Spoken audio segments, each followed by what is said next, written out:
जय हिंद सभी को। आज से शुरू हो चुकी है बिहार बोर्ड कक्षा 12वीं की हिंदी बुक, जिसका नाम है दिगंत भाग दो। और आपकी जो बुक है जिसका नाम है दिगंत भाग दो, वो दो खंडों में बटी हुई है, एक काव्य खंड में और एक गद्य खंड में।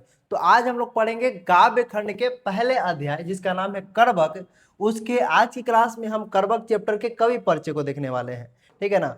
और इससे जो संबंधित जो आपके आने एग्जाम में आने वाले जो प्रश्न होंगे उसको अंडरलाइन करते हुए चलेंगे।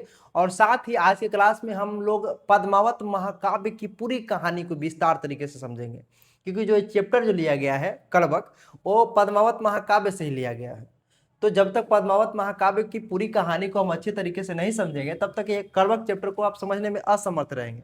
आप बने बेहतरीन तरीके से आप तभी समझ सकते हैं जब आप पद्मावत महाकाव्य को अच्छी तरीके से क्या रहेंगे, समझे रहेंगे।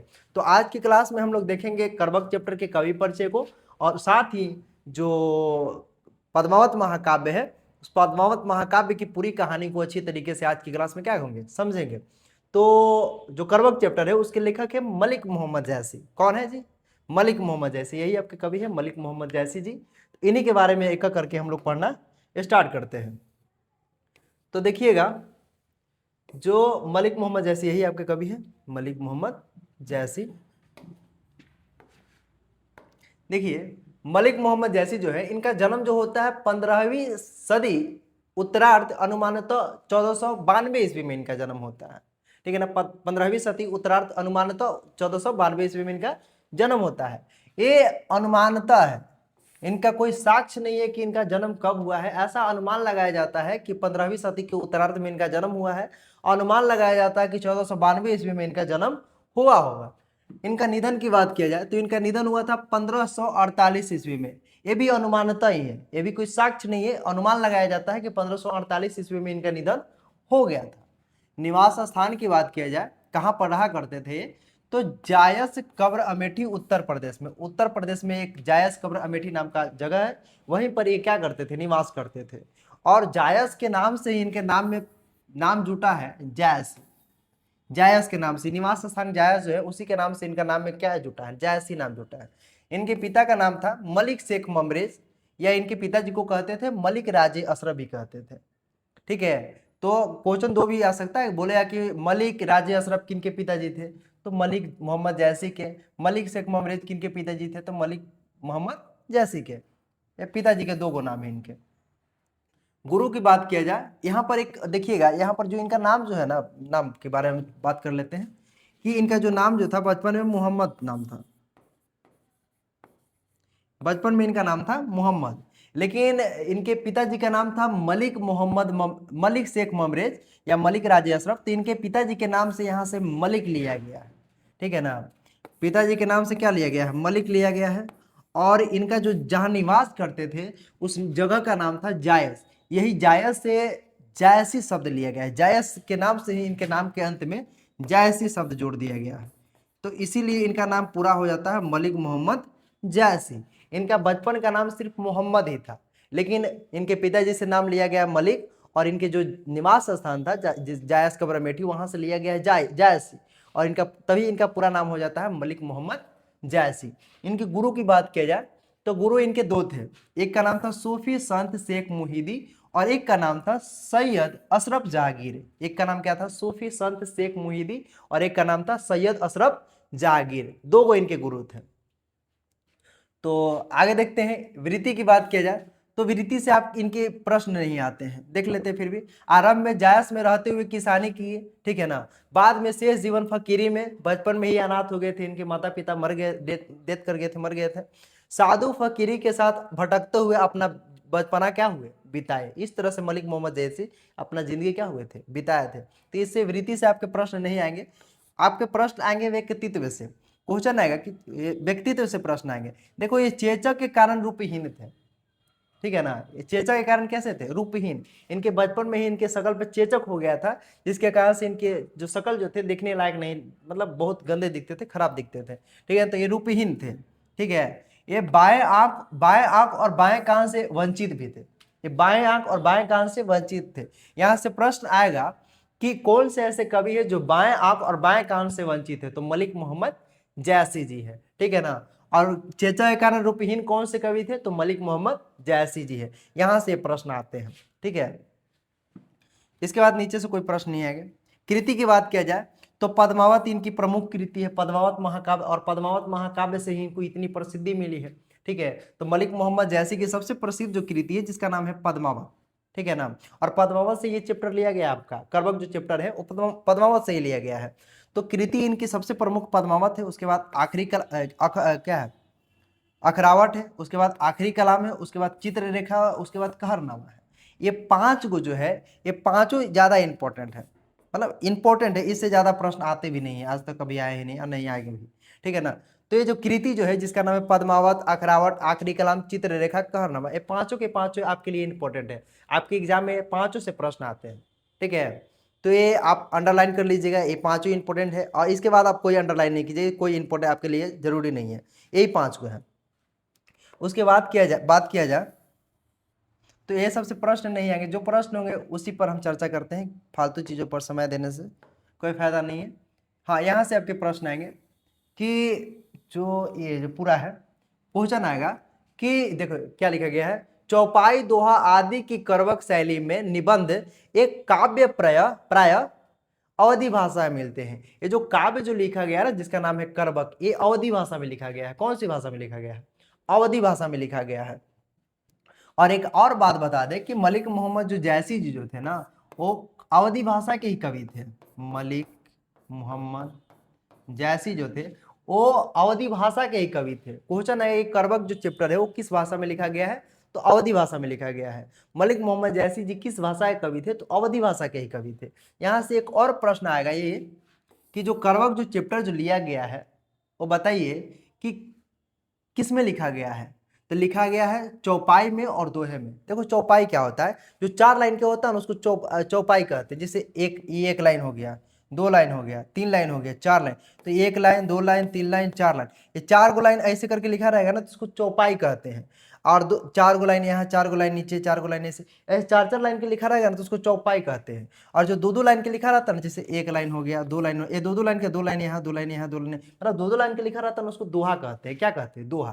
तो ये चौपाई में भी लिखा गया और दोहा में भी लिखा गया, दोनों में लिखा गया है। चौपाई और दोहा दोनों में लिखा गया है करवक चैप्टर, ठीक है ना। तो क्वेश्चन आएगा कि करवक जो चैप्टर है वो किस शैली में लिखा गया है? तो चौपाई में भी लिखा गया और किस में लिखा गया है? दोहा में भी लिखा गया है। आगे इससे प्रश्न नहीं आएंगे, जैसे इतने ही प्रश्न थे। आगे देखा जाए तो हाँ, यहाँ से प्रश्न आपके एग्जाम में आएंगे। आपके प्रश्न में, आपके एग्जाम में प्रश्न आएंगे कि मलिक मोहम्मद जैसी के कैसे कवि थे? तो इनको कहा जाता है प्रेम की पीर के कवि। ये प्रेम के बारे में इतना ज्यादा लिखे हैं, इतना ज्यादा लिखे हैं कि इनको प्रेम की पीर के कवि कहा जाने लगा, ठीक है ना। तो क्वेश्चन आएगा कि किस कवि को प्रेम की पीर के कवि कहते हैं? तो मलिक मोहम्मद जैसी को कहते हैं। या ऐसे ही प्रश्न आ सकता है कि मलिक मोहम्मद जैसी कौन से कवि है?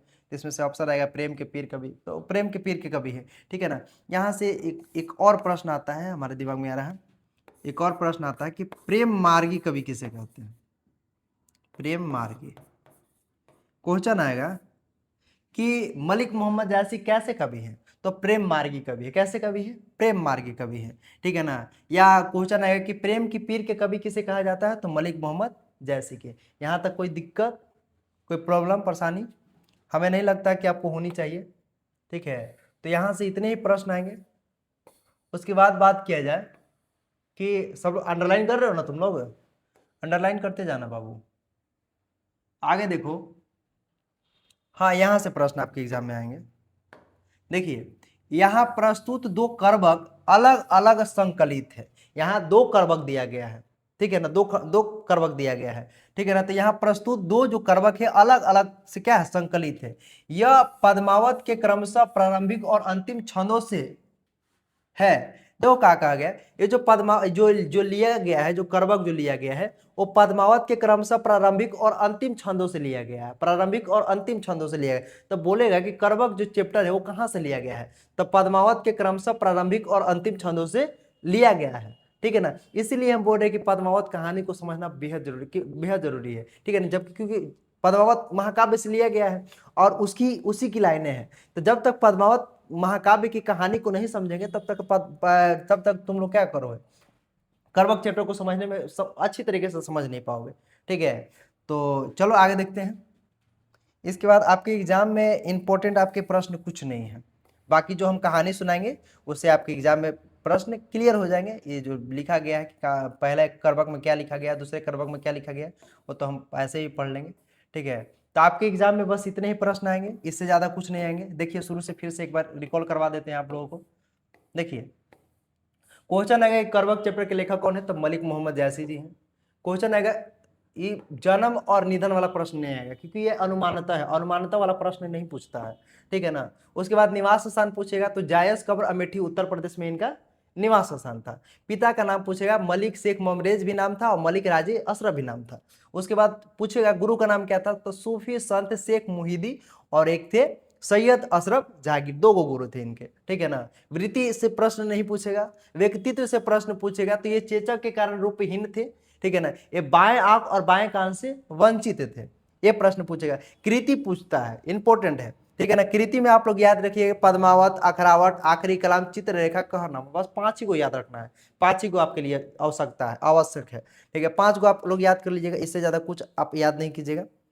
आगे देखिएगा, हाँ यहाँ से याद कर लीजिएगा कि जो किस करवक जो है किस शैली में लिखा गया है, तो किस में लिखा गया है, दो चौपाई में लिखा गया है और दोहा में लिखा गया है। ठीक है ना। उसके बाद क्वेश्चन आएगा कि करवक जो चैप्टर है वो किस भाषा में लिखा गया है, तो अवधी भाषा में लिखा गया है। और यहाँ से एक और प्रश्न आएगा कि जो मलिक मोहम्मद जो जैसी है वो किस भाषा के कवि है, तो अवधी भाषा के कवि है। किस भाषा के कवि है, अवधी भाषा के। बस यहीं तक। इसके बाद हम ये बताए थे कि मलिक मोहम्मद जैसी को क्या होता है, प्रेम के पीर के कवि कहा जाता है। तो प्रश्न आएगा कि प्रेम के पीर के कवि किसे कहते हैं, तो मलिक मोहम्मद जैसी को, या मलिक मोहम्मद जैसी को एक और नाम से एक और भी कवि कहते हैं, प्रेम मार्गी कवि कहते हैं। क्या कहते हैं, प्रेम मार्गी। क्वेश्चन आएगा कि मलिक मोहम्मद जैसी कैसे कवि है, तो प्रेम मार्गी कवि है। ठीक है ना। उसके बाद अब यहाँ से प्रश्न बताए थे, यहाँ से प्रश्न आएगा, आपसे पूछा जाएगा कि बताइए कि जो करवक जो है वो दो अलग अलग मतलब यह से पूछा है कि जो करवक जो है वो कहाँ से लिया गया है, तो पद्मावत से लिया गया है। कहाँ से लिया गया है, पद्मावत से लिया गया है। पद्मावत के क्या होता है, पद्मावत के क्रमशः प्रारंभिक और अंतिम छंदों से लिया गया है। तो बस आपके लेखक परिचय से आपके एग्जाम में बस इतना ही प्रश्न आएगा, इससे ज़्यादा कुछ नहीं आएगा। आप अंडरलाइन कर लीजिएगा, हम पे भरोसा कीजिए, क्योंकि हम ऑफलाइन बहुत दिनों से पढ़ा रहे हैं, तकरीबन आज 4 साल होने वाला है पढ़ाते हुए हमको। ठीक है, तो बहुत दिनों से पढ़ा रहे हैं, आप इसके लिए टेंशन नहीं लीजिएगा। आप और मैं अपने कोचिंग को भी बच्चों को पढ़ा रहे हैं, और मतलब ऑनलाइन ही पढ़ा रहे हैं। ठीक है, बहुत सारे बच्चे ऐसे जो ऑनलाइन ही पढ़ते हैं, तो उनको भी हम पढ़ा रहे हैं। आप पढ़ आपको कहीं कोई दिक्कत होने वाली नहीं है। ठीक है ना, विश्वास कीजिए हम पे। और चलिए, तो आप हम करवक चैप्टर को स्टार्ट जो कहानी है पद्मावत की, उसको स्टार्ट करते हैं। तो देखिए बात है, देखिए भारत के सुदूर दक्षिण में एक द्वीप है, जिस द्वीप का नाम था सिन्हल द्वीप। ठीक है ना। उस द्वीप का नाम था सिन्हल द्वीप। और भारत के दक्षिण में एक द्वीप था जिसका नाम था सिन्हल द्वीप। आज वर्तमान में उस द्वीप को कहते हैं श्रीलंका। आप लोग नाम सुने होंगे श्रीलंका के। वही श्रीलंका जहाँ पर रावण ने जो सीता माता को हरण करके लेकर गया था, जिसमें ऐसा कहा जाता है कि राम जी वही पर क्या होते हैं, पत्थर का जो पुल बना करके सीता मैया को लाने के लिए गए थे, वही श्रीलंका की बात हो रही है। तो वही श्रीलंका का पहले नाम था सिन्हल द्वीप। क्या नाम था जी, सिन्हल द्वीप। और वहां के राजा थे राजा गंधर्वसेन। कौन राजा थे, राजा गंधर्वसेन राजा थे वहां के। ठीक है, गंधर्व सेन राजा थे। और उनकी जो रानी जो थी, जिनका नाम था, जो राजा जो थे गंधर्वसेन, और रानी जो थी उनकी, जिनका नाम था चंपावती। चंपावती, इनकी रानी जो थी चंपावती। ठीक है, सिन्हल द्वीप के राजा थे राजा गंधर्वसेन, और रानी जो थी चंपावती। वो दोनों बहुत मतलब कि जो शान शौकत से रहने वाले राजा थे, न्यायप्रिय राजा थे। ठीक है ना। बहुत आन बान शान ठाट बाट से रहते थे वो। ठीक है ना। उनसे एक उनको उनको एक पुत्री की प्राप्ति होती है, जिनका नाम रहता है पद्मावती। ठीक है ना। बहुत सुंदर खूबसूरत पुत्री पैदा लेती है, उनके घर जन्म लेती है, जिनका नाम रहता है पद्मावती। ठीक है। और पद्मावती कोई साधारण स्त्री नहीं थी, काफी बेहद खूबसूरत, बचपन से ही वो काफी खूबसूरत थी, ठीक है ना। जब वो बड़ी होती गई तो उसका सौंदर्य और खिलता चला गया। ऐसा मलिक मोहम्मद जैसी जी कहते हैं कि जो पद्मावती, यही पद्मावती है। मलिक मोहम्मद जैसी जी कहते हैं कि इनकी जो होठे जो थी ना, जो मलिक मोहम्मद की जो पद्मावती की जो होठे जो थी, वो पूर्णिमा की चंद्रमा के समान थी। पूर्णिमा की जो चंद्रमा होती है ना, उसकी पूर्णिमा की चंद्रमा के समान इनकी होठे थी। और मलिक मोहम्मद जैसे जी कहते हैं कि इनकी जो आंखें जो थी ना, वो जो हिरण की जो आंखें होती है ना, हिरण की आंखें के समान इनकी आंखें थी पद्मावती की।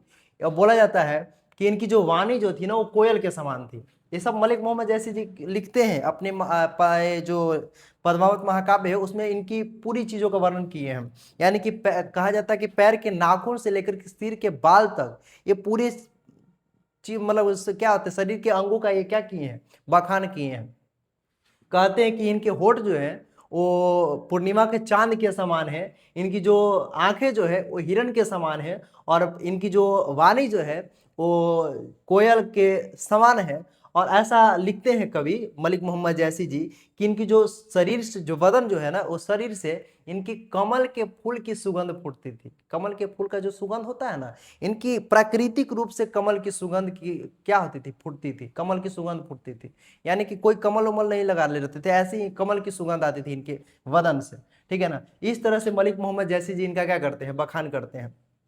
इनके जब बड़े हो गए तो इनकी शिक्षा दीक्षा के लिए, इनकी शिक्षा के लिए और इनके मनोरंजन के लिए इनके जो पिता होते हैं जिनका नाम रहता है गंधर्व सेन, एक तोता ला करके देते हैं, एक सुगा जिसको बोलते हैं, तोता ला करके देते हैं, ठीक है ना। एक तोता ला करके देते हैं। इस तोता का नाम रहता है हीरामन तोता। तोता का भी नाम है, जैसे तुम लोग कुत्ता का नाम रखते हो ना, उस तरह से ही तोता है। तोता का नाम है हीरामन तोता, ठीक है ना। ये तोता का नाम है हीरामन तोता। ये राजा गंधर्व सेन ने अपनी पुत्री पद्मावती को ये शिक्षा के लिए और मनोरंजन के लिए देते हैं। ये कोई साधारण तोता नहीं है, ये बहुत पढ़ा लिखा ज्ञाता तोता है। बहुत बहुत सारा ज्ञान, बहुत भाषाओं का इसको ज्ञान है। तो इसको पिताजी इनके जो गंधर्व सेन जो होते हैं, ये अपनी पुत्री को सुगा देते हैं इन मनोरंजन के लिए। ये जो होते हैं, रानी पद्मावती जो होती है, वो कहीं भी जाती है तो अपने साथ ये सुगा को साथ लेकर के जाती है। कहीं भी अपनी सहेलियों के साथ जाती थी तो अपने साथ ये सुगा को भी साथ लेकर के जाती थी। देखिए यहाँ पे ये जो रानी पद्मावती है वो स्नान कर रही है, और उनकी सहेलियां भी है, उन लोग स्नान कर रही है, और सुगा देखिए यहाँ पे है। सुगा भी साथ में जाता था, मतलब जहां जाती थी रानी पद्मावती वहां पर ही सुगा को भी अपने साथ क्या होती थी, लेकर के जाती थी। एक समय की बात है कि रानी जो पद्मावती जो होती है, उनके मन में ख्याल आता है, वो हीरामन तोता से पूछती है कि क्या हमारे लायक इस संसार में कोई वर है जिससे हम शादी कर सके, कोई ऐसी लड़का है तो बताओ।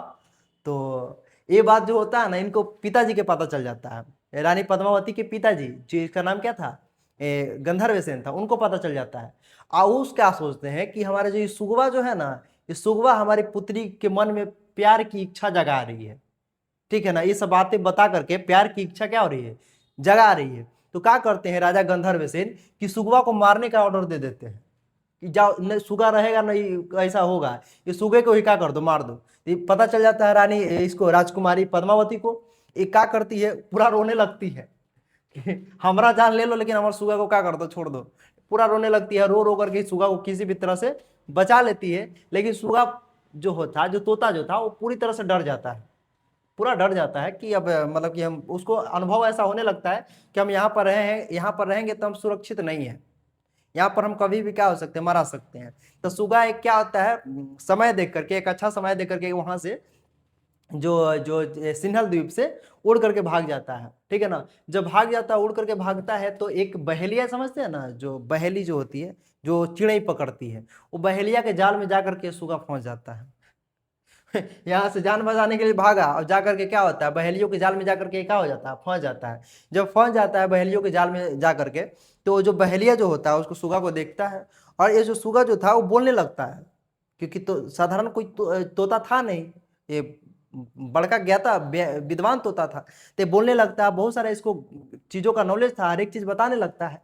तो जो बहेलिया जो होता है, यह चित्तौड़गढ़ के एक ब्राह्मण को बेच देता है इस तोता को।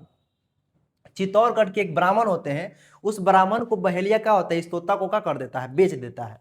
अब वो ब्राह्मण क्या करता है, ब्राह्मण जो होता है वो ब्राह्मण क्या करता है, इस तोता को लेकर के जाता है। चित्तौड़गढ़ के राजा होते हैं राजा रत्न सेन, ठीक है ना। चित्तौड़गढ़ के राजा कौन होते हैं, राजा रत्न सेन। और राजा रत्न सेन के पास ही तोता को लेकर के जाते हैं ब्राह्मण।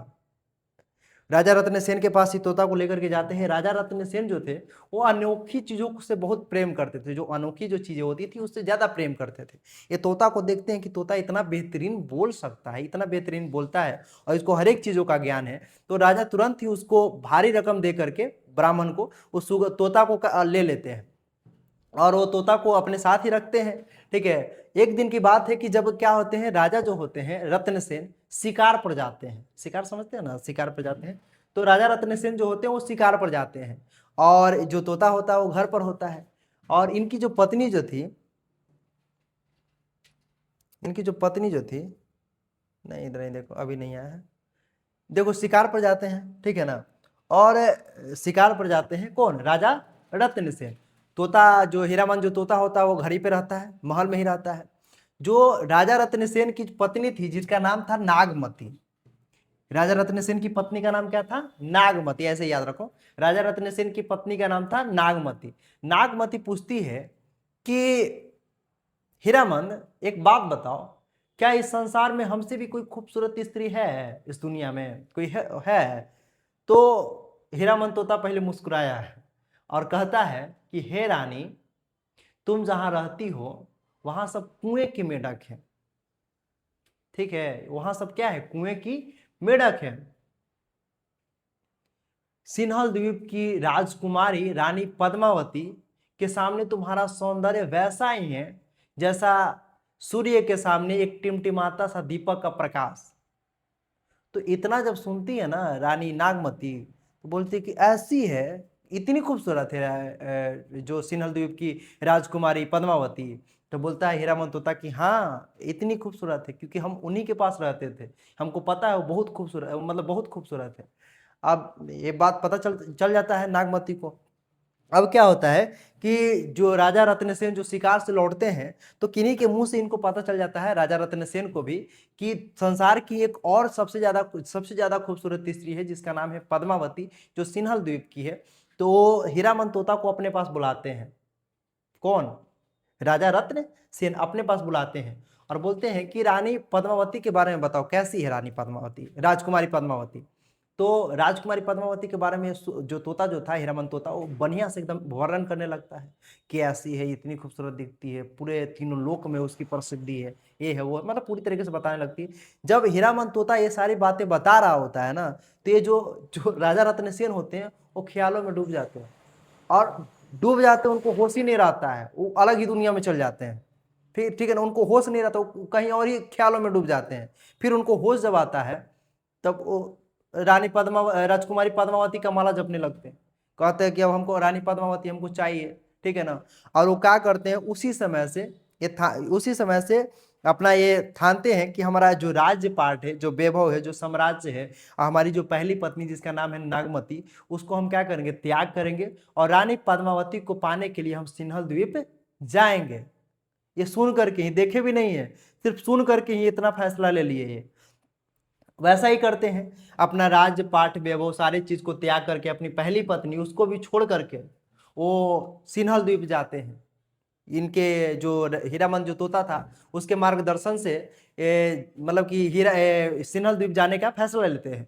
और जब फैसला लेते हैं सिन्हल द्वीप जाने के लिए, तो राजा रत्नसेन के साथ इनके जो 16,000 सैनिक, कितना सैनिक, 16,000 सैनिक भी कहता है कि हम भी आपके साथ चलेंगे।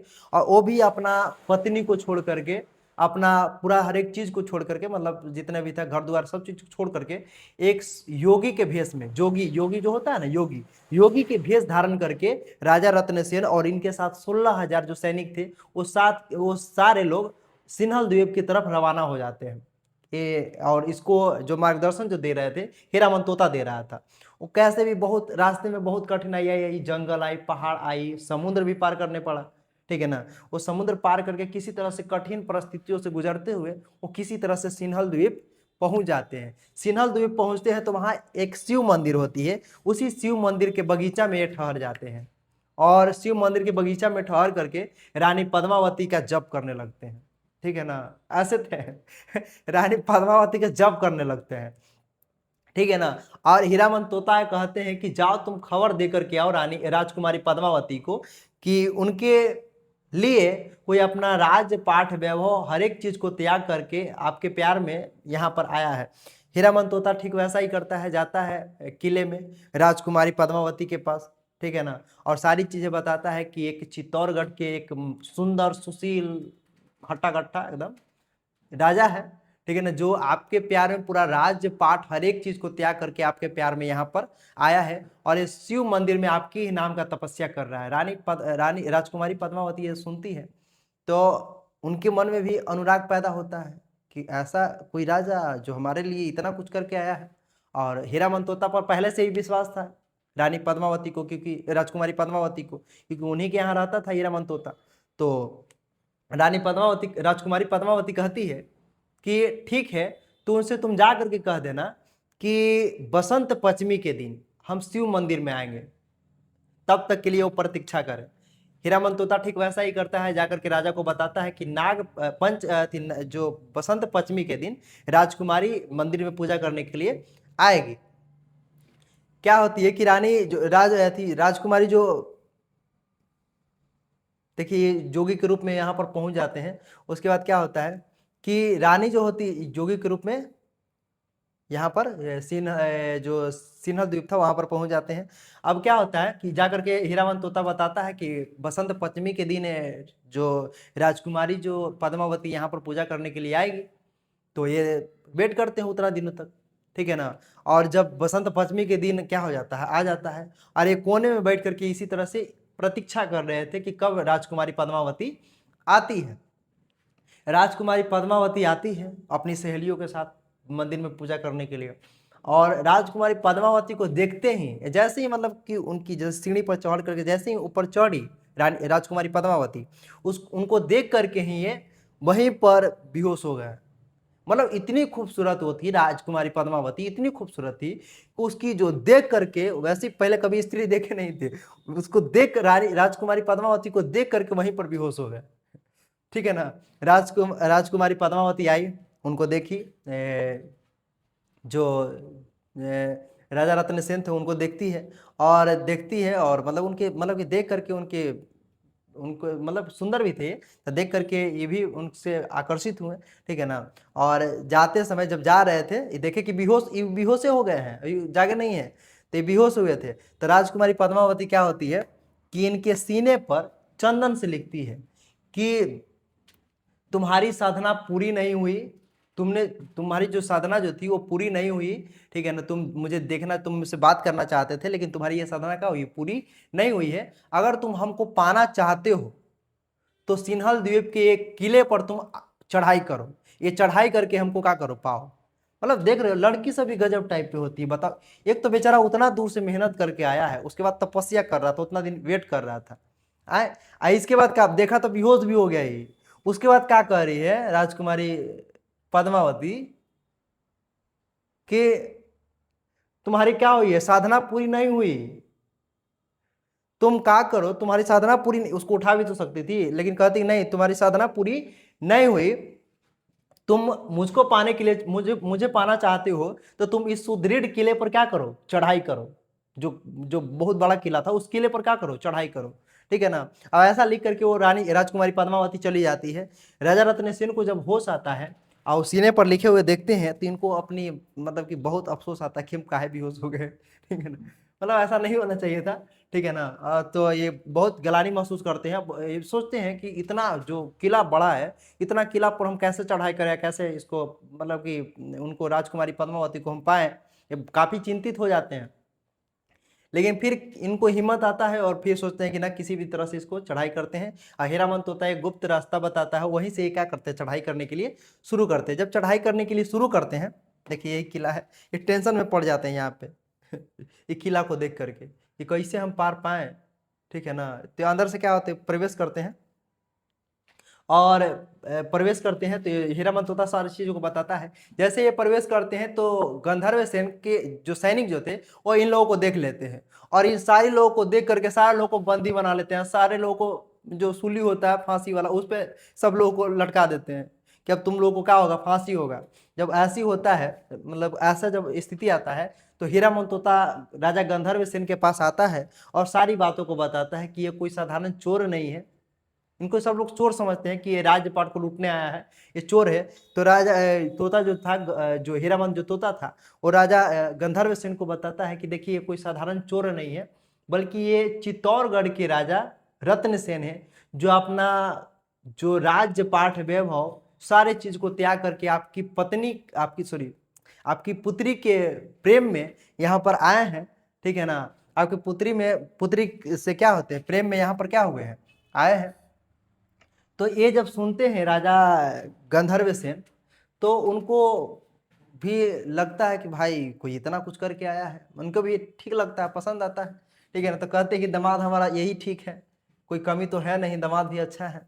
ठीक है ना, तब क्या होता है कि राजकुमारी पद्मावती, राजकुमारी जो पद्मावती होती है, उनको उनसे क्या होता है, इनका विवाह क्या हो जाता है, करवाया जाता है। इधर इधर आ जाओ, इधर। राजकुमारी पद्मावती का विवाह जो होता है इनसे करवाया जाता है, जो चित्तौड़गढ़ के जो राजा होते हैं, राजा रत्नसेन से करवाया जाता है।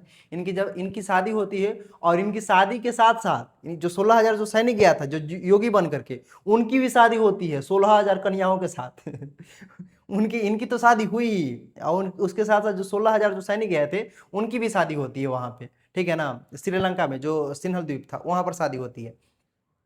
अब कुछ दिनों तक शादी किए तो वहीं ससुराल में ही कुछ दिनों तक बिताए। फिर इनकी जो बिताए, मजे कर रहे थे, मस्ती कर रहे थे ससुराल में ठीक है। और इनकी पत्नी, जो पहली पत्नी थी, उनका रो रो के बुरा हाल हो था। मतलब बेचारी को किसी का पति चल गया तो फिर उसको तो दिक्कत था ही। ठीक है ना, वो किसी के प्यार में इनकी पत्नी का अलग ही हाल बुरा हो है। देखो ये इनकी पहली पत्नी है, जिनका नाम क्या है, नागमती है। जिनका नाम क्या था, नागमती। ये हर एक मौसम में, हर एक दिन अपने पति को याद करती है। कौवे से पूछती है, पक्षी मतलब कि पक्षी से, मतलब पक्षी से, हवा से, कौवे से, हर एक चीज से अपने पति का पता पूछती है। मतलब पति से मतलब बोलती है कि हमारे जो बातें जो है हमारे पति तक ले जा करके तुम पहुंचा दो। और कौवा की कहती है, ये कौवा जो होती है कहती है इसको कि हमारे जो कहना, हमारे प्रिय जो हमारे जो पति हैं, उनको तुम जा करके कहना कि तुम्हारी जो पहली जो पत्नी है वो मर गई है, और उन्हीं की जो जो धुआं जो लगी है ना, उसी से हम क्या हो गए हैं, काले हो गए। आपकी जो पत्नी जो है ना वो विरह के आग में मर चुकी है। सॉरी, आपकी जो पत्नी है, कहना जा करके कि आपकी जो पत्नी है, इसका नाम है नागमती, वो आपकी विरह की आग में जल करके मर गई है। और उसी की जो हवा लगी है उससे, जिससे हम क्या हो गए हैं, इसी की जो धुआं लगी है उससे हम क्या हो गए हैं, काले हो गए हैं। ये जो कौवा जो होता है, ऐसा कहा जाता है। मलिक मोहम्मद जैसी जी कुछ जो काल्पनिक चीजों का भी वर्णन किए हैं, मलिक मोहम्मद जैसी जी ऐसा लिखते हैं। ये कहा जाता है कि कौवा जाकर के राजा रत्नसेन को ये सारी चीजें बताई। राजा रत्नसेन को निद्रा खुली, होश में आए, कहे कि हमारा राजपाट भी, हमारी पहली पत्नी भी, उनको याद आता है। और फिर अपने जो चित्तौड़गढ़ मतलब आने का योजना बनाते हैं कि अब हम चित्तौड़गढ़ क्या होते हैं, चलते हैं, आज्ञा लेते हैं। तो ये अपनी पत्नी जो शादी की है, राजकुमारी पद्मावती, और जितने भी 16,000 जो और भी जो कन्याएं जो थी, जो 16,000 सैनिकों से शादी की थी, और जो ये राजा हुए, ये सारे लोगों का हुए वापस अपना राज्य चित्तौड़ में पहुंच गए। पहुंचे तो ये जो पहली पत्नी जो थी, जिनका नाम था, पहली पत्नी थी जिनका नाम था नागमती, ये नागमती इन दोनों का स्वागत करती है। पहली पत्नी, समझ रहे हो, सौतन का स्वागत कर रही है, स्वागत की। ठीक है ना, उसके बाद ये दोनों सभी लोग मिलजुल करके रहने लगे। ठीक है ना, लेकिन कुछ दिन के बाद एक घटना घटती है कि मतलब इनके दरबार में एक रह रहे हैं, एक जो ब्राह्मण होते हैं, पंडित होते हैं। ठीक है ना, एक दिन घटना ये घटती है कि देखो, ये जो अमावस्या के जो पूर्णिमा होता है ना, तो अमावस्या के पूर्णिमा के दिन चांद निकलता है। तो राजा रत्नसेन सभी लोग पंडितों लोगों को बुलाए और कहे कि अमावस्या के जो पूर्णिमा की जो चांद है वो आज निकलेगा कि कल निकलेगा। तो सभी लोग, जितने भी जो ब्राह्मण थे, वो लोग बोले कि नहीं महाराज, कल निकलेगा। लेकिन इसी में से एक थे ब्राह्मण थे जिनका नाम था राघो चेतन। राघो चेतन कहते हैं कि नहीं, पूर्णिमा के अमावस्या के जो पूर्णिमा का जो चांद है वो आज निकलेगा। राजा रत्न सेन चिंतन में पड़ गए कि कोई कह रहा है कि आज निकलेगा, तुम लोग कह रहे हो कि कल निकलेगा। तो बोले कि सब लोग अपने बात पर अड़ गए। वो लोग सारे लोग ब्राह्मण लोग कहे कि नहीं महाराज कल निकलेगा। राघो चेतन कह रहा है कि नहीं महाराज आज निकलेगा।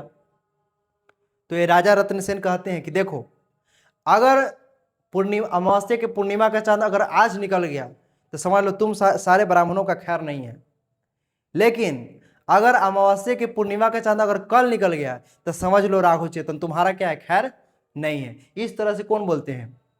राजा रत्न सेन क्या होते हैं, बोलते हैं। ठीक है ना। अब बात ऐसी होती है कि आज ही अमावस्या की पूर्णिमा का चांद दिख जाता है, तो जितने जो ब्राह्मण थे उन लोगों को मतलब बहुत फटकार लगता है, डांट लगता है। फिर क्या होता है, अगला दिन जब आता है तो अगला दिन भी अमावस्या की पूर्णिमा का चांद निकल गया। तब राजा रत्न सेन समझ गए कि राघो चेतन अपनी तंत्र विद्या का प्रयोग करके कल ही क्या हुआ था, अमावस्या के पूर्णिमा का चांद दिखा दिया था। बल्कि कल अमावस्या के पूर्णिमा का चांद नहीं था, आज था। ठीक है ना। ये सारे जो ब्राह्मण थे वो सही कह रहे थे, लेकिन वो क्या हुआ था, जो राघो चेतन अपनी तंत्र विद्या का प्रयोग करके कल हमको दिखा दिया था। अब क्या हुआ, राजा रत्न सेन को काफी गुस्सा आया।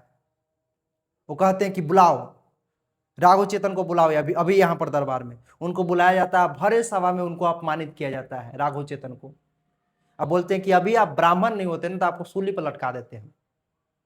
ठीक है ना, क्योंकि ब्राह्मण है, ब्राह्मण को हम नहीं मार सकते हैं, तो इसीलिए वो सजा देते हैं कि आप हमारे दरबार से अभी यहाँ निकल जाइए, इस दरबार से हमारे क्या कीजिए, निकल जाइए।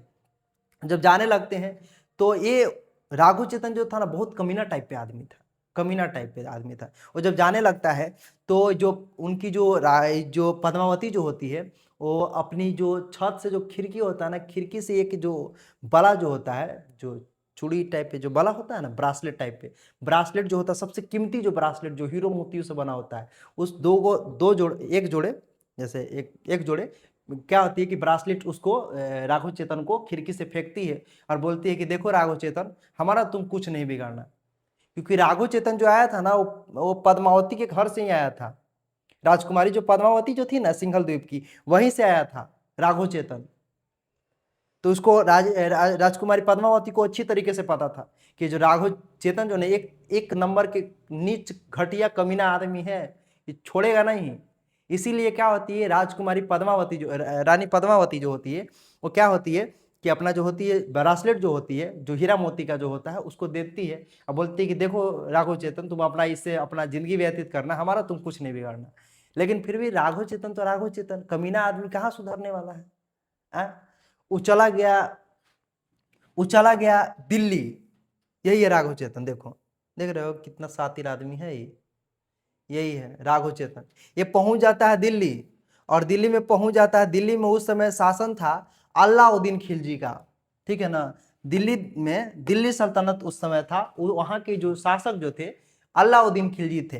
ठीक है ना। इनके दरबार में पहुंचता है, लेकिन इनको मिलने अला जो राघव चेतन को मतलब इतना बड़े राजा है दिल्ली सल्तनत के अलाउद्दीन खिलजी, कोई ऐरा गैरा आकर के थोड़ी मिल लेगा इनसे, नहीं ना मिल सकता है। तो क्या हुए, राघव चेतन कई बार मिलने का प्रयास किए कि हम अलाउद्दीन खिलजी से मिले मिले, लेकिन अलाउद्दीन खिलजी मिले नहीं। ठीक है ना। लेकिन ये मिलने का प्रयास में, निरंतर प्रयास में थे कि हम कैसे भी करके अलाउद्दीन खिलजी से हम क्या हो मिले।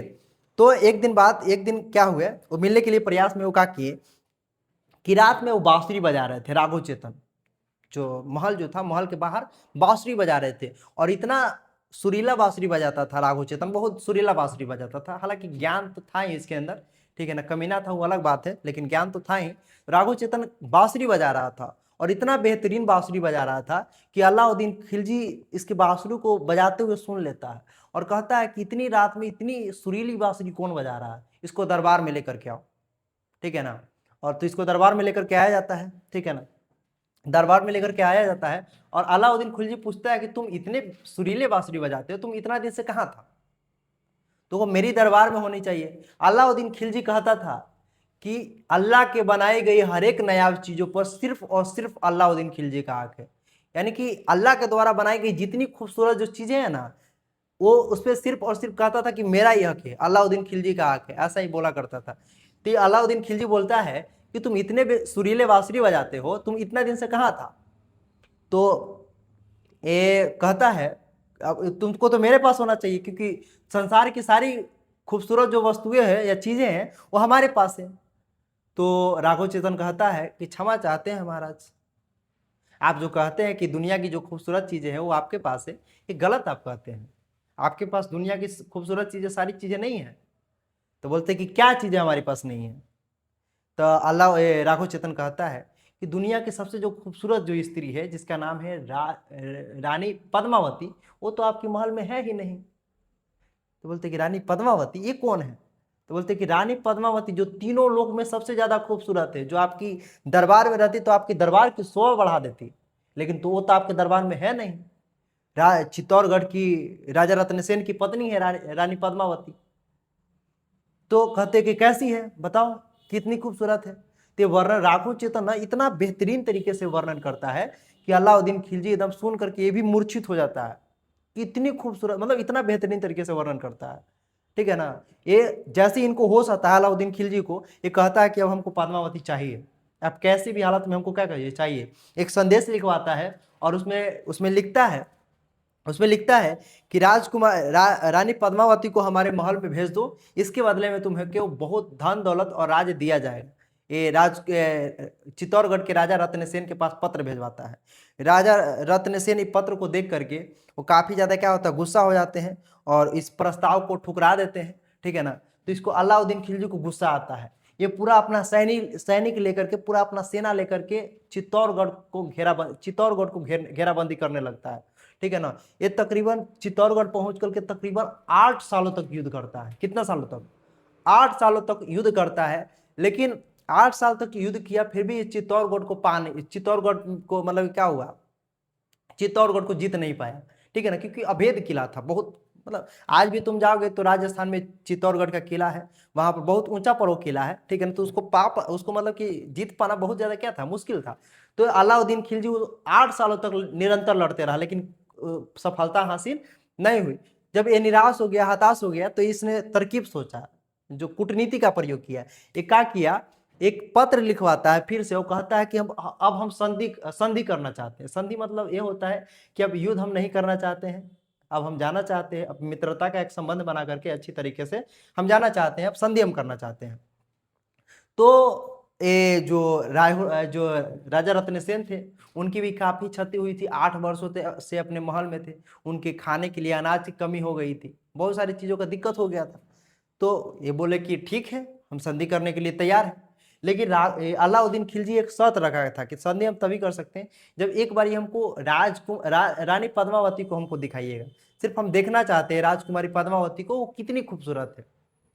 तो जो राजा रत्नसेन थे वो कहे कि चलो ठीक है, क्योंकि उनकी भी बहुत सारे प्रॉब्लम थी। 8 सालों तो घर आज 8 सालों से राज्य में रहना, खाना पीना हर एक चीज को दिक्कत हो गया था। कई सारे सैनिक मर भी चुके थे, तो इनको भी काफी दिक्कत हो गया था। तो राजा रत्नसेन बोले कि चलो ठीक है, तुम देखना है तो मतलब तुम राजकुमारी पद्मावती को देखना देखना चाहते हो तो ठीक है, देख लेना, ठीक है ना। तो ये क्या होता है, अलाउद्दीन खिलजी दरबार में जाता है, अपने बहुत कम सैनिकों के साथ दरबार में जाता है, किला के अंदर प्रवेश करता है।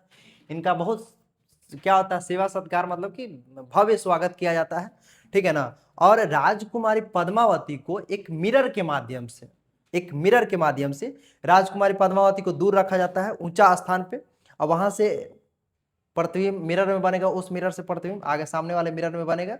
और वहीं पर क्या हुआ, अलाउद्दीन खिलजी को रखा गया और मिरर के माध्यम से रानी पद्मावती को दिखाया गया। जब अलाउद्दीन खिलजी देखा राजकुमारी पद्मावती को, कि एकदम अपना कहा कि भाई इतनी खूबसूरत है राजकुमारी पद्मावती, ये तो राघव चेतन सही कह रहा था, काफी खूबसूरत है। देखा तो ये देख करके वहीं पर क्या होगा, इसके मन में ख्याल, बहुत सारे ख्याल चलने लगा, ठीक है ना। अब कहा कि अब तो हम पाएंगे जाएंगे, अब कुछ भी हो जाए, अब तो क्या होंगे, पाएंगे जाएंगे। ये क्या करता है कि अब मतलब अब विदा लेता है। इसके मन में तो ख्याल होगा कि राजकुमारी पद्मावती इतनी खूबसूरत है, भाई साहब बहुत खूबसूरत है। ठीक है ना। अलाउद्दीन खिलजी के मन में अब ख्याल आ गया कि अब इसको पाना ही है, ठीक है ना। अब क्या होता है कि देख उग लेता है सब चीज, इसको सेवा सत्कार हो जाता है। तो राजा रत्न सेन इसको अब विदा करने के लिए जाते हैं कि चलिए अब विदा कर देते हैं, आप जो शर्त आप बोले थे आपको पूरा किए, अब चलिए अब चल जाइए आप अपने किले, अपने जो साम्राज्य में, हम अपने साम्राज्य में शासन करेंगे। इसको जाते हैं अरियातने, हम लोग गांव देहात में कहते हैं अरियातने के लिए, कि चलो तनी मनी अरियात देते, गाड़ी उड़ी धरा देते हैं।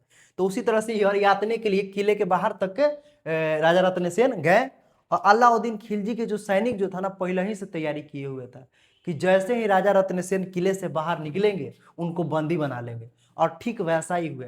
जैसा ही राजा रत्न सेन और अलाउद्दीन खिलजी बाहर निकले, तो मतलब अलाउद्दीन खिलजी को अरियातने के लिए राजा रत्न सेन, इनको बंदी बना लिया गया और बंदी बना करके लेकर के चला गया इनको दिल्ली सल्तनत, दिल्ली दरबार में, दिल्ली सल्तनत मतलब दिल्ली में लेकर के राजा रत्न सेन को चला चला मतलब लेकर के चले गए।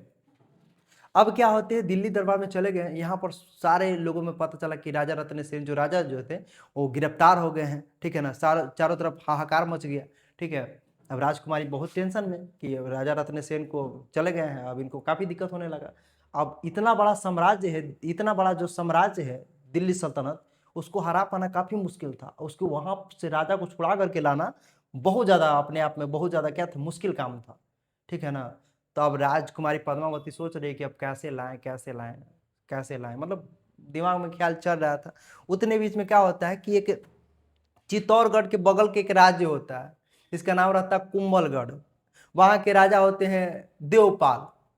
वो क्या करते हैं कि वो अपने जो एक दूती के माध्यम से एक पत्र भेजवाते हैं कि वो लिखते हैं उस पत्र में कि राजकुमारी राम को थी जो रानी पद्मावती, आपके अब पति क्या आने होने वाले नहीं है, आप हमसे विवाह कर लीजिए, ठीक है ना, क्योंकि आप वो आने वाले नहीं है, आप हमसे विवाह का कर लीजिए।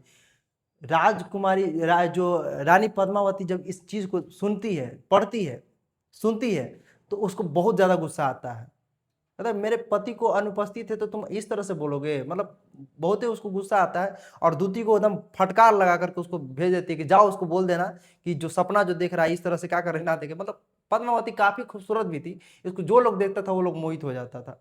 तो उस तरह से वो क्या हुआ, दूती को डांट करके भेजाई, मतलब यहाँ से भगाई, ठीक है ना। उसके बाद क्या होता है कि राजकुमारी एकदम पद्मावती काफी गुस्सा हो गई। अब कही कि अब कैसे भी करके राजा रत्न सेन को अब लाना है, कुछ भी हो जाए। तो वहां के जो दो जो वीर जो राजपूत सैनिक थे, जिनका नाम था गोरा और एक का नाम था बादल, देखो इस तरह से मिरर में इनको दिखाया जाता है रानी पद्मावती को, अलाउद्दीन खिलजी को। अब देखो क्या है, यही दो को वीर सैनिक होते हैं। एक का नाम रहता है वीर गोरा, जो चाचा रहते, गोरा जो रहते हैं वो चाचा रहते हैं, और जो जो वीर जो बादल जो रहता है वो भतीजा, दोनों चाचा भतीजा रहते हैं। ये दोनों को राजकुमारी रानी पद्मावती बुलाती है और बोलती है कि किसी भी तरह से हमें राजा रत्न सेन को छुड़ा करके लाना है।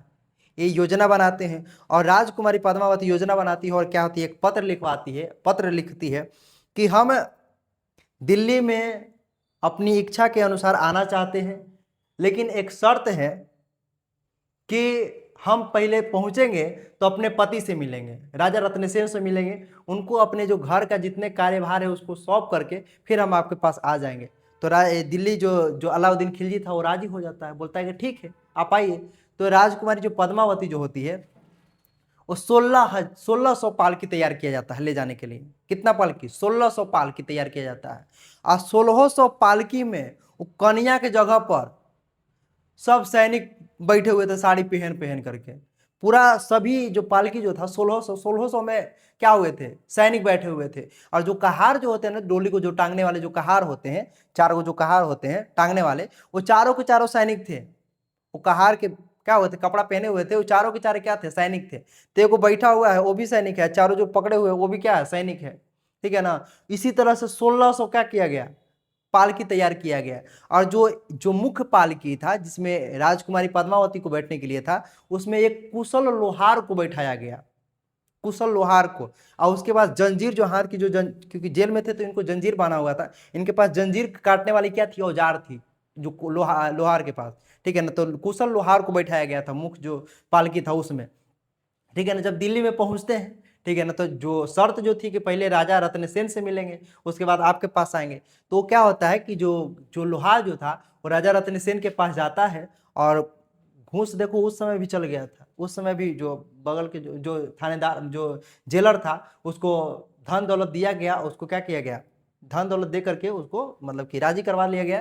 और वहां क्या करते हैं जा करके कि राजा रत्नसेन को जंजीर को काटते हैं, और वहां से क्या करता है कि जो गोरा जो होते हैं, जो चाचा जो होते हैं, जो गोरा जो होते हैं, वो राजा रत्नसेन को एक तेज दौड़ने वाली घोड़ा पर बैठाते हैं। और वो तेज दौड़ने वाली घोड़ा पर बैठ करके उसके साथ तेज दौड़ने वाली घोड़ा बैठाते हैं, और उनके साथ भतीजा जो बादल बादल को भेज देते हैं। राजा रत्नसेन और भतीजा जो बादल था, ये दोनों क्या होते हैं, आते हैं कहाँ, चित्तौड़गढ़, वहां से भगा देते हैं। चित्तौड़गढ़ क्या होते हैं, ये लोग रवाना हो जाते हैं। और जो चाचा जो थे, जो गोरा जो थे, ये क्या होते हैं, वो जो अलाउद्दीन की जो सैनिक था उसी से क्या होते हैं, लड़ते रहते हैं, ठीक है ना। अजुराए हुए रहते हैं ताकि पीछे ना पड़े, अजुराए हुए रहते हैं, और वही लड़ते लड़ते वीर गति को प्राप्त हो जाते हैं चाचा। और घर पहुंचते हैं गोरा जो वीर जो बादल जो था, भतीजा जो था, और जो राजा रत्नसेन था, ये दोनों क्या होते हैं, महल में पहुंचते हैं, चित्तौड़गढ़ पहुंचते हैं। तो इनकी पत्नी जो थी रानी पद्मावती, वो स्वागत वागत करती है, और नागमती जो थी वो दोनों क्या करती है, स्वागत करती है। और पति जब आए हैं, उतना दिन के बाद आए हैं, तो इनको कम से कम प्यार से बतियाना चाहिए था, 2-3 दिन बढ़िया से बतियाती। लेकिन राजकुमारी पद्मावती क्या कहती है कि जानते हैं, ये जो बगल के जो राज नहीं है गुम्बलगढ़, वहाँ के राजा जो देवपाल है, वो हमको प्रपोजल भेजे थे, कह रहे थे कि अब रत्नसेन नहीं आएगा, अब हमसे क्या कर लो, शादी कर लो। जब रत्नसेन को ये बात पता चला तो एकदम गुस्सा हो गए कि उसकी इतनी हिम्मत, जो हमारी अनुपस्थिति में हमारी पत्नी को इस तरह की बातें बोले। वो कहता है सैनिक लोग तैयार हो। सैनिक लोग कहता कि अभी तो हम तैयारे हैं अभी कपड़ा उतारे कहाँ हैं, अभी तो हम तैयारे हैं, ठीक है। कहते कि चलो। तो सभी लोग सैनिक लोग क्या होता है, कुंभलगढ़ की ओर क्या होते हैं, रवाना होते हैं। और कुंभलगढ़ के मैदान में राजा रत्नसेन और देवपाल के बीच द्वंद्व युद्ध होता है, ठीक है ना। सैनिकों के बीच और राजा रत्नसेन और देवपाल के बीच द्वंद्व युद्ध होता है। ये क्या होता है, जब युद्ध होता है तो इसमें क्या होते हैं कि देवपाल की निधन हो जाती है, ठीक है ना। वीरगति देवपाल क्या हो जाता है, उनका निधन हो जाता है। लेकिन देवपाल मरते मरते इनको जख्म इतना दे दिया था, इतना जख्म दे दिया था। और एक जहरीले क्या होते हैं, जहरीले जो जो भाला जो होते हैं, उसे इनको वेद दिया था, जिससे इनको पूरा शरीर में जहर क्या हो गया था, फैल गया था राजा रत्नसेन को।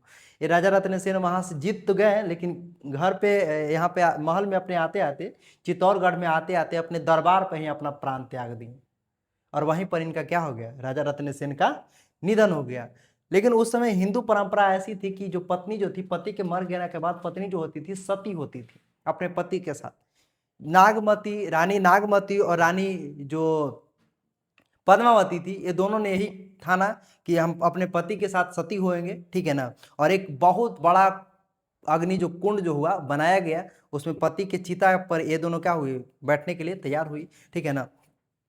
और तभी जब ये सारी चीजें तैयारी चल ही रही थी, एक कुंड बनाई जा रही थी, आग वाली बहुत बड़ी कुंड बनाया जा रहा था कि जिनके जिनके पति हुए डेथ किए वो सभी लोग क्या होंगे, उसमें डेथ कूद करके मरेंगे, ठीक है ना, कूद करके अपना प्राण को क्या करेंगे, त्यागेंगे, ठीक है ना। तो जब ऐसा ही पूरा तैयारी चल रहा था, तो उधर से अलाउद्दीन खिलजी अपना पूरा सैनिक लेकर के चित्तौड़गढ़ पहुंच गया।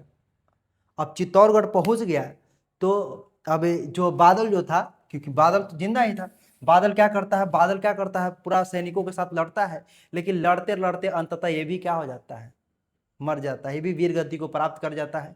जब ये वीर गति को प्राप्त कर जाता है, उतने मतलब सब लड़ाई चल रहा था, उसी समय क्या होते हैं, जितने भी महिलाएं जो थी, क्योंकि जा रही थी कि अलाउद्दीन खिलजी के सैनिक पहुंच गया है, बहुत भव्य सैनिक, बहुत बड़ा सैनिक है, उसके सामने सैनिक के सामने हमारी सैनिक टिक नहीं पाएगी, सभी लोग मर जाएंगे। तो जितनी जो महल की जो महिलाएं जो थी, वो बहुत बड़े सा कुंड, बहुत बड़े सा अग्नि कुंड बनाई, और सभी लोग उसी में क्या हुआ, कूद कूद करके अपना प्राण सभी लोग अपना त्याग दे। किसी किसी के छोटे बच्चे थे, कोई प्रेग्नेंट महिलाएं थी, वो सारी की सारी महिलाएं, सारी अपने बच्चों को लेकर के सारे लोग उसी अग्नि कुंड में कूद करके अपना प्राण त्याग दिए। उस अग्नि में कूद करके मरने को कहते हैं जोहर। तो वो सारी जो जो किले के जो महिलाएं जो थी, वो सारी की सारी महिलाएं जोहर कर ली, ठीक है ना। ये अलाउद्दीन खिलजी क्या होता है, युद्ध को क्या होता है, सारे लोगों को मार देता है। और अलाउद्दीन खिलजी क्या होता है, जब पहुंचता है किले के अंदर पहुंचता है और देखता है कि एकदम पूरा सन्नाटा छाया हुआ है, किला में कोई नहीं है, पूरा सन्नाटा छाया हुआ है, ठीक है ना। वो देखता है कि वो देख जा करके देखता है तो देखता है कि एक अग्नि कुंड बनाया हुआ है और उसी में सब लोग कूद करके अपना प्राण क्या हुए हैं, त्याग दिए हैं। वो क्या करता है कि देखो इस तरह से क्या होती है कि इस तरह से देखो छुड़ाया जाता है। ये जो था कुशल लोहार था जो इसको राजा रत्नसेन को छुड़ाए थे। और ये यहाँ पर लड़ाई हुआ था देवपाल और किन के बीच, राजा रत्नसेन के बीच, जिसमें देवपाल को क्या हो गया था, निधन हो गया था। जो राजा रत्नसेन थे वो भी काफ़ी घायल हो गए थे। यहाँ पर देखो कि यही है रानी पद्मावती और कौन नागमती, ये दोनों ने अपना जोहर करने के लिए क्या हुई थी, थानी थी। उसके साथ जितनी रानियाँ थी वो सारी जो रानियाँ जो थी वो सभी लोग जोहर करने के लिए तैयार हो गई थी। जब अलाउद्दीन खिलजी पहुंचता है दरबार में तो सारे किले में तो चारों तरफ सन्नाटा छाया हुआ था। ये क्या करता है, देखता है और मतलब ये चारों तरफ देखता है और देखता है एक अग्नि कुंड जहाँ पर सभी लोग कूद करके जान दिए हुए थे। वो क्या करता है कि देखता पूरा राख हो गया था, वहां से एक मुट्ठी राख को उठाता है और अलाउद्दीन खिलजी कहता है कि ये दुनिया जो है ना झूठी है, नस्वर है संसार। ये संसार कैसी है, नस्वर है, झूठी है। जिसके लिए मैंने इतना रक्त बहाया वो आखिरकार एक मुट्ठी राख में बदल गए।